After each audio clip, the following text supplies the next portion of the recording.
ایک لڑکا اور جادوئی دربار۔ ایک مرتبہ کا ذکر ہے کہ ایک گاؤں میں زیان نام کا ایک بہادر لڑکا رہتا تھا۔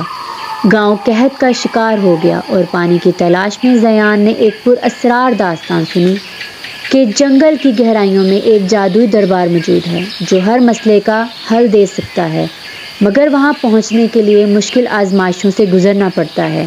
زیان نے گاؤں والوں کی مدد کے لیے ایک خطرناک سفر شروع کیا۔ زیان نے جنگل کا سفر شروع کیا۔ یہ جنگل بہت عام نہیں تھا۔ یہاں ہر درخت کی شاخیں جگمگا رہی تھیں اور پرندے گیت گا رہے تھے جو رستہ دکھاتے تھے۔ جیسے ہی زیان آگے بڑھا، اسے عجیب مخلوق ملی۔ وہ مخلوق جنگل کی حفاظت کرتی تھی اور اس مخلوق نے کہا، اگر تم سچے دل سے گاؤں کی مدد کے لیے آئے ہو تو جنگل تمہیں راستہ دے گا۔ زیان نے اپنی نیک نیتی ظاہر کی اور جنگل نے ایک روشن راستہ کھول دیا۔ اس راستے پر چلتے ہوئے زیان ایک چمکتی جھیل کے پاس پہنچا۔ جھیل کے اندر سے ایک شفاف اور شاندار پانی کا جن نمودار ہوا۔ وہ بولا، یہ جھیل میری ہے اور یہاں سے آگے بڑھنے کے لیے تمہیں میری آزمائش کو پورا کرنا ہوگا۔ جن نے زیان کو کہا کہ وہ ایک کمزور ہرن کے بچے کی مدد کرے جو جھیل کے کنارے زخمی تھا۔ زیان نے بغیر کسی جھجک کے ہرن کو پانی پلایا اور اس کا زخم صاف کیا۔ یہ دیکھ کر جن مسکرایا اور کہا، تم نے مہربانی اور ہمدردی کا مظاہرہ کیا، تم یہ آزمائش پاس کر چکے ہو۔ اگلا مرحلہ ایک تاریک وادی میں تھا جہاں ایک بڑا پتھر کا گرد کھڑا تھا۔ یہ مخلوق پتھر سے بنی تھی اور اس کے ہاتھ میں ایک بڑا نیزہ تھا۔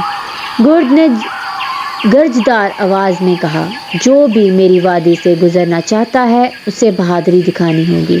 زیان نے دیکھا کہ وادی کے درمیان ایک بڑا پتھر راستہ روک رہا تھا۔ گرد یعنی پتھر کا بت نے کہا، اگر تم اس پتھر کو ہٹا دو تو میں تمہیں راستہ دے دوں گا۔ زیان نے اپنی پوری قوت سے پتھر کو دھکیلا، لیکن وہ اکیلا پتھر ہٹانے میں ناکام رہا۔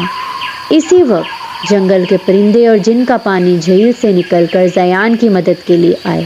زیان نے شکر گزاری کے ساتھ ان کا تعاون قبول کیا اور سب مل کر پتھر ہٹانے میں کامیاب ہو گئے۔ پتھر کے بت نے خوش ہو کر کہا، تم نے بہادری اور تعاون کا مظاہرہ کیا ہے، آگے بڑھ جاؤ۔ آخرکار زیان ایک وسیع اور روشنیوں سے بھرے جادوئی دربار تک پہنچا۔ دربار کے بیچ میں ایک شاندار جادوئی درخت تھا جس کی شاخیں سنہری روشنی بکھیر رہی تھیں۔ درخت نے زیان سے کہا، تمہارا دل پاک ہے اور تم نے آزمائشوں میں مہربانی، بہادری اور عقل کا مظاہرہ کیا ہے۔ یہ پانی کا جام لے جاؤ جو تمہارے گاؤں کی پیاس بجھائے گا اور بارش والے لائے گا، لیکن یاد رکھو قدرت کی حفاظت تمہاری ذمہ داری ہے۔ زیان گاؤں واپس آیا اور جام کا پانی زمین پر ڈالا۔ چند لمحوں میں بادل چھا گئے اور بارش ہونے لگی۔ گاؤں والے خوش ہو گئے اور زیان کو اپنا ہیرو مان لیا۔ اس کے بعد زیان نے قدرت کی حفاظت کا عزم کیا اور گاؤں میں ہر کسی کو سکھایا کہ درختوں اور جانوروں کی حفاظت کریں کیونکہ یہی قدرت کا اصل راز ہے۔ اس کہانی سے ہمیں سبق ملتا ہے، نیکی، ہمدردی اور بہادری ہمیشہ راستے دکھاتی ہے اور قدرت کی عزت ہی ہماری بقا کا ذریعہ ہے۔